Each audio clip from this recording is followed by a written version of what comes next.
বন্ধুরা, সম্প্রতি সময়ে ভারত ও বাংলাদেশের সীমান্ত উত্তেজনা বেড়েই চলেছে। মনে হয় ভারত ও বাংলাদেশের মধ্যে যে কোনো সময় যুদ্ধ লেগে যেতে পারে। দুই দেশের মধ্যে কাঁটাতারের বেড়া নির্মাণ নিয়েও উত্তেজনা দিন দিন বেড়েই চলছে। চলুন দেখে নেই 2025 সালে দুই দেশের মধ্যে সামরিক শক্তির দিক থেকে কে বেশি এগিয়ে। গ্লোবাল ফায়ার পাওয়ারের রিপোর্ট অনুযায়ী ভারত হল পৃথিবীর চতুর্থ শক্তিশালী দেশ এবং বাংলাদেশের অবস্থান 35তম। বাজেট: ভারতের মিলিটারি বাজেট বছরে $84 বিলিয়ন, সেখানেই বাংলাদেশের বার্ষিক মিলিটারি বাজেট $7 বিলিয়ন। সেনাবাহিনী: ভারতের কাছে সেনাবাহিনী রয়েছে 14,55,550 জন। রিজার্ভে রয়েছে 12 লাখ এবং প্যারা মিলিটারি রয়েছে 25,27,000। সব মিলিয়ে ভারতের সেনাবাহিনীর সংখ্যা দিয়ে দাঁড়ায় 51,40,000। সেখানেই বাংলাদেশের মোট সেনাবাহিনী রয়েছে 1,63,000। বন্ধুরা, ভারতের কাছে যুদ্ধ ট্যাঙ্ক রয়েছে 4,200টি, আর্মার্ড ভেহিক্যালস রয়েছে 1,48,595টি, সেলফ প্রোপেলড আর্টিলারি রয়েছে 100টি, টাউট আর্টিলারি রয়েছে 3,975টি, রকেট লঞ্চার রয়েছে 265টি।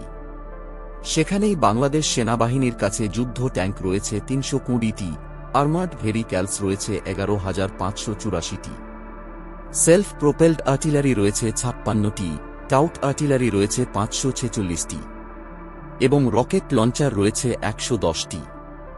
বিমান বাহিনী: ভারতের বিমান বাহিনীর কাছে টোটাল এয়ারক্রাফট রয়েছে 2,200টি, ফাইটার জেট রয়েছে 513টি, অ্যাটাক টাইপ রয়েছে 113টি, অ্যাটাক হেলিকপ্টার রয়েছে 80টি এবং স্পেশাল মিশনের জন্য রয়েছে 75টি।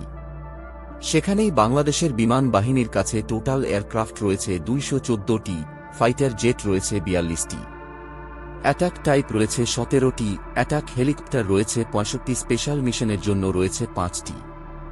নৌবাহিনী: বন্ধুরা, 2025 সালে ভারতের কাছে মোট যুদ্ধ জাহাজ রয়েছে 297টি, এয়ারক্রাফট ক্যারিয়ার রয়েছে 2টি, ডিস্ট্রয়ার রয়েছে 13টি, ফ্রিগেটস রয়েছে 14টি, করভেটস রয়েছে 18টি, সাবমেরিন রয়েছে 18টি, যার মধ্যে নিউক্লিয়ার সাবমেরিন রয়েছে 2টি। সেখানেই বাংলাদেশের কাছে মোট যুদ্ধ জাহাজ রয়েছে 118টি, এয়ারক্রাফট ক্যারিয়ার নেই। ফ্রিগেটস রয়েছে 7টি, করভেটস রয়েছে 6টি, সাবমেরিন রয়েছে 2টি।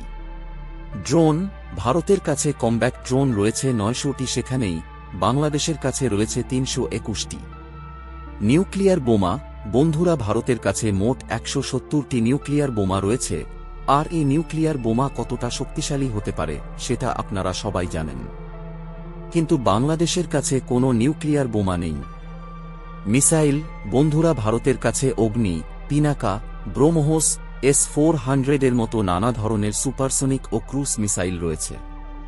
ভারতের যে অগ্নি 5 মিসাইল রয়েছে এর রেঞ্জ 4,000 থেকে 5,000 কিলোমিটার পর্যন্ত, যা এই দূরত্ব অতিক্রম করে শত্রুপক্ষকে হামলা করতে পারে। সেখানেই বাংলাদেশের কাছে FN-90, FN-16, type 56, type 59 missile রয়েছে। বাংলাদেশ মিসাইলের রেঞ্জ 400 কিলোমিটার পর্যন্ত, যা এই দূরত্ব অতিক্রম করে শত্রুপক্ষকে হামলা করতে পারে। বন্ধুরা, ভারতের কাছে সবকিছুই রয়েছে যুদ্ধ করার মতো, কিন্তু পঞ্চম প্রজন্মের এয়ারক্রাফট একটাও নেই। যেগুলি রয়েছে সব চতুর্থ প্রজন্মের, কিন্তু ভারত কিছু দিনের মধ্যেই আমেরিকা বা রাশিয়ার কাছ থেকে হিউজ পরিমাণে অর্ডার দিবে। এই দুই দেশের মধ্যে যুদ্ধ হলে কে জিতবে অবশ্যই কমেন্ট করে জানান।